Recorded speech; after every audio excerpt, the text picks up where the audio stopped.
সুস্থতা হলো আল্লাহর দেয়ার সবথেকে বড় নেয়ামত।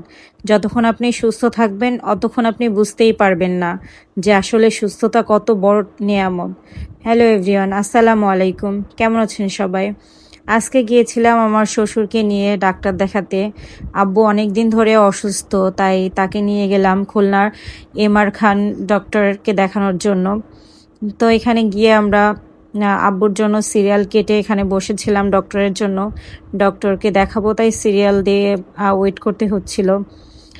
দেন আমরা আমার ছোট মেয়েকে যেহেতু নিয়ে গিয়েছিলাম তো একটু বিরক্ত করছিল, তাই পাশেই দেখলাম যে এখানে একটা মেলা বসেছে।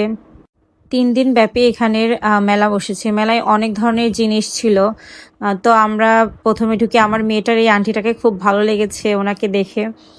জানি না কি বুঝতে পেরেছে নাকি আল্লাহই জানে, ওর খুব ভালো লেগেছে তাই ও বারবার দেখাচ্ছিল আর ওইখান থেকে আসতেই চাচ্ছিল না। দেন আরেকটা দোকানে এসে দেখলো সে নেল পলিশ, তো এখন তাকে নেল পলিশ কিনে দিতেই হবে। তারপর তাকে 2টা নেল পলিশ কিনে দিলাম এবং তার ফুপি আমার বর্ণনদ গিয়েছিল আমাদের সাথে, তো সে আবার আংটি পাগল, সে আবার আংটি দেখে আবার লোভ সামলাতে পারলো না, সে এখান থেকে একটা আংটি নিয়ে নিল।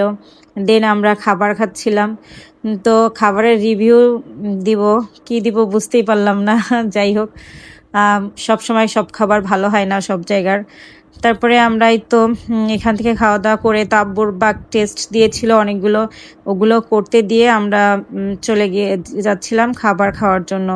যেহেতু দুপুর টাইম, তো দুপুরের খাবার খেতে হবে, তাই আমরা দুপুরের খাবার খেতে গিয়েছিলাম 0 পয়েন্টের একটা হোটেলে।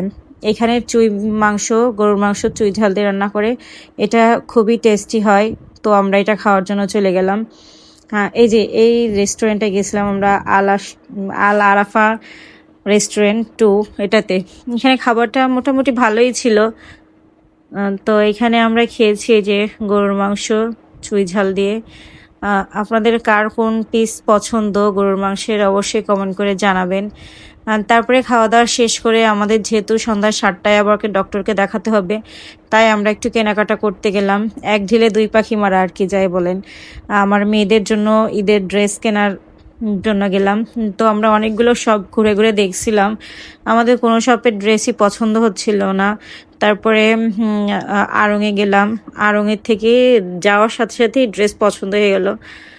যেহেতু আমাদের আড়ংয়ের ড্রেস পরা হয় আর আমরা আড়ংয়ের ড্রেস পরে কমফোর্ট ফিল করি, তাই আর কি ওইখানে ড্রেস আমাদের এক দেখাতেই পছন্দ হয়ে যায়। এই তো তারপরে আব্বুকে নিয়ে ডক্টর দেখাইয়া তারপরে যে বাসার দিকে রওনা করলাম। সন্ধ্যা হয়ে গিয়েছিল, আস্তে আস্তে রাত 8:30 9টা বেজে গিয়েছিল। তো আজকের ভিডিওটা এই পর্যন্ত। আমার আব্বুর জন্য সবাই দোয়া করবেন, ভালো থাকবেন, আল্লাহ হাফেজ।